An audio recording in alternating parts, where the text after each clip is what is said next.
What is up, YouTube? This is going to be video 2 of updating my system for 2023. I am sick and it is cold and we are racing both sunset and a snowstorm, so probably going to do a little bit less filming, but got a few wires to solder, got to finalize the wiring, and then put the interior back together and we should be bumping. Well, hole has been drilled. Went to about 1 inch. It's good for the waterproof grommets for the 0 gauge. I gotta pull the trim out to run the wire. This terminal was loose, so I tightened it up as best I could. All right, just about over this cold. We're in the shop today. We've got the interiors out, amp rack is out, and got all of our tools, and the car is pretty much empty. So, just vacuumed out the car, got a fresh slate, got the heater going, and we're gonna see if we can knock this out today. Really glad I'm inside. The weather sucks right now. It's raining for the next couple days, and then after that it's gonna be in the 20s, so definitely not working outside anymore. But we'll keep you posted, and we'll get this done pretty quick here. Well, update. You can see my dying battery. We were just driving about half an hour ago, but oh well. Got my switch panel on. I got my lights in. So, what I did here,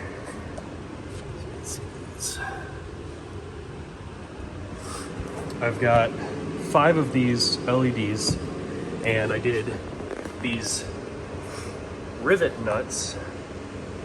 You can see the machine screws there.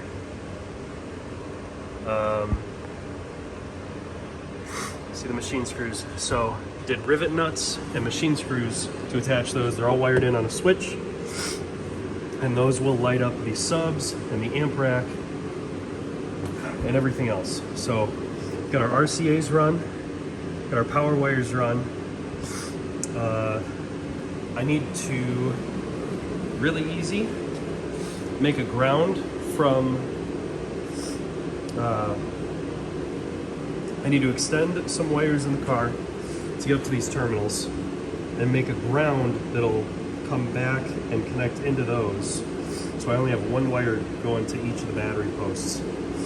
So I'll get the ground on there, throw a positive there, tied in with the remotes, run my remote jumpers. I can do a lot of that here out of the car to make it easier. Then we're gonna throw this in the trunk. Once it's in the trunk, cut our power wires to length, connect them, and I don't know if I have my fuses with me, so we might not be able to connect the 2 batteries, but that's okay. Very easy to throw fuses in this thing. Fused front and rear, so I'll get those fuses in, get our RCAs connected, and everything will be done. Well, I didn't have a tripod, so I couldn't film a whole lot. We got our footwell lighting installed. That one turned a little bit, so I'll adjust that. Got our trunk lighting in. All my tools I need to take back out. Amp rack is in. So all I gotta do is put a fuse in the front by the front battery, and throw the sub box in and connect my speakers. So I need to extend my speaker wires probably a foot and a half on all 4 of them. Not the end of the world, definitely doable. So very easy project for maybe tonight, maybe tomorrow. I'll do that at home, and we'll get the sub box thrown in here, and we should be playing. Really got to work on that front battery. That's my next item to be replaced. But yeah, I'm happy with how it turned out.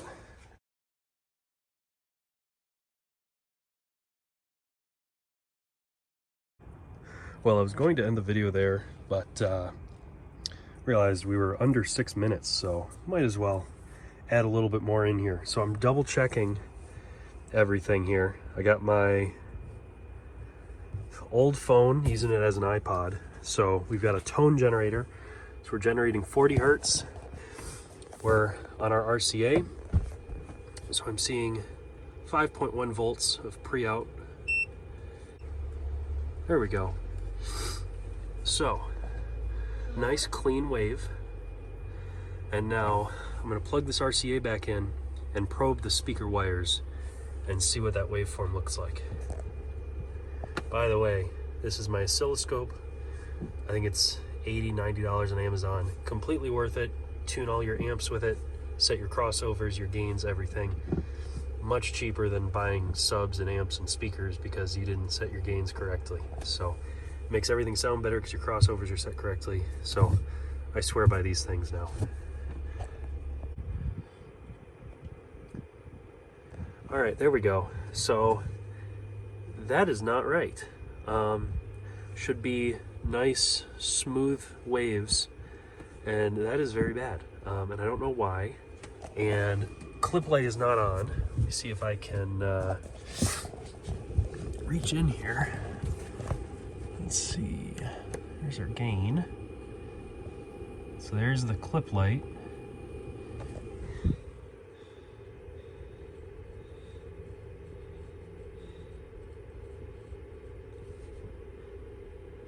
So there's good, and there's the clip light. So it looks like when the peaks get fuzzy is when the clip light turns on, but that is not a good waveform. So, as I'm slipping on the snow, so I'm gonna try connecting the subs and see if having a load on this will help it. Otherwise, I'm going to contact NVX support. So, because that is not how those waves should look at all. I am going to double check with a different set of leads, but I don't think the leads would cause that. Well, I'm going to be contacting NVX support on this one. Normally, amps can take up to about 6 volts of input. I am getting really terrible square, like a sawtooth output pattern on anything above about 2.7 volts, which is usually radios will have like 2 volts, which is fine, but for an amplifier, especially like this one, it should be a lot higher than that. It should be able to accept a lot more, 6, 7, 8 volts of input. So anything above half volume on my bass channel on the NVX EQ, I'll show it to you. I got it here so you can see.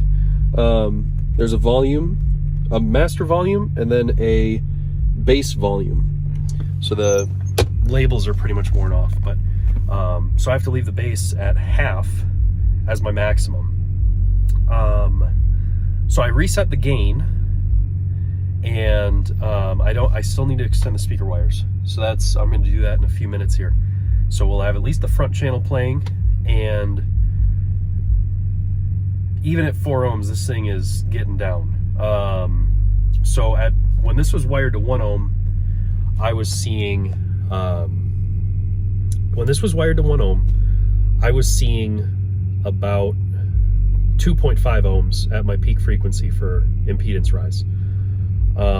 So at 4 ohms, I'm not going to take the time to sit here and measure it a bunch of times with a amp meter and my multimeter, because I don't feel like pissing off the neighborhood at full volume burp tests, because I can already tell this is a lot more than I had before, even at 4 ohms. So let's say if it's doubling, so we're going to 8 ohms of rise,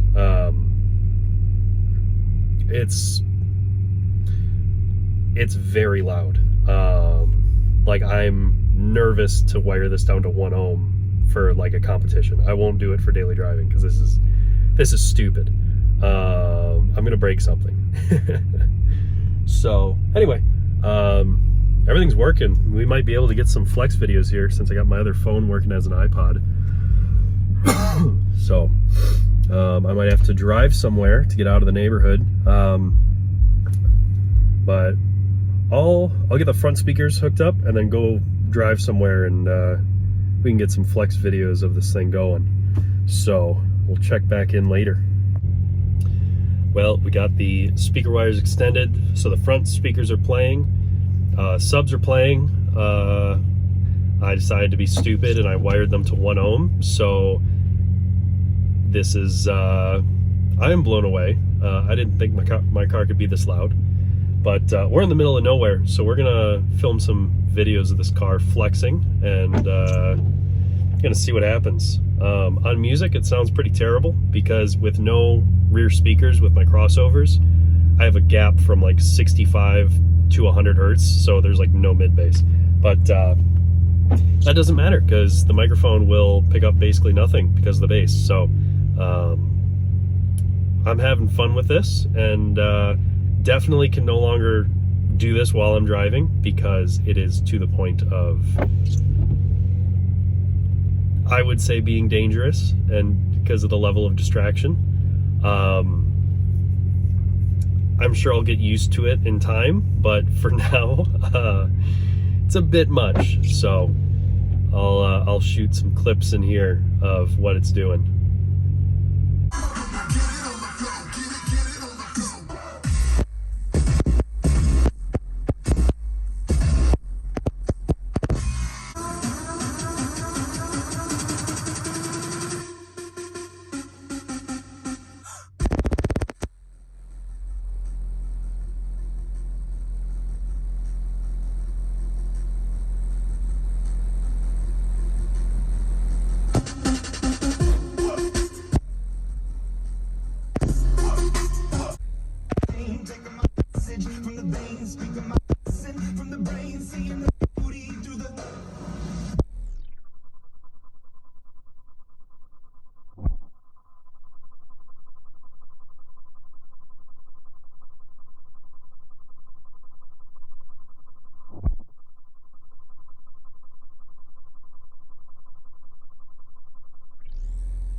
Well, this is fun, but I can only do this for,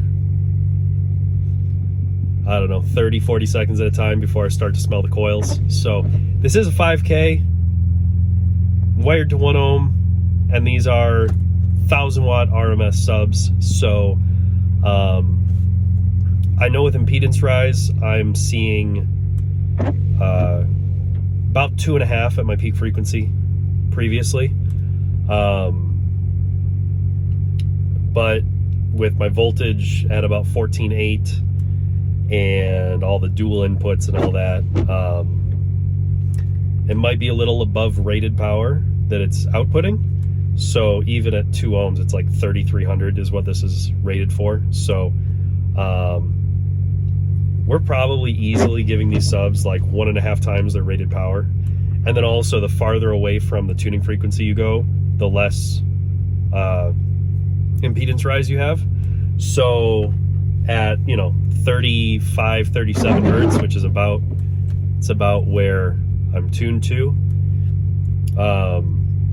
it'll be 2.5, but down at 28 hertz, it might be like 1.2 ohms, and it's getting that full 5,000 watts. So yeah, after 30 seconds of music, you start to smell the coils. So just play it at like 10% volume and let them cool off for a bit. And yeah, I'm getting a little carried away here. So we're gonna call it a night. I'm gonna go home, and I'll make another video when I get the 6x9s put together and make the spacers for those. And we'll have the final update video then. So that'll be the part 3. But for now, like and subscribe. I'll have links in the description for all the products that I'm using. And have a good day.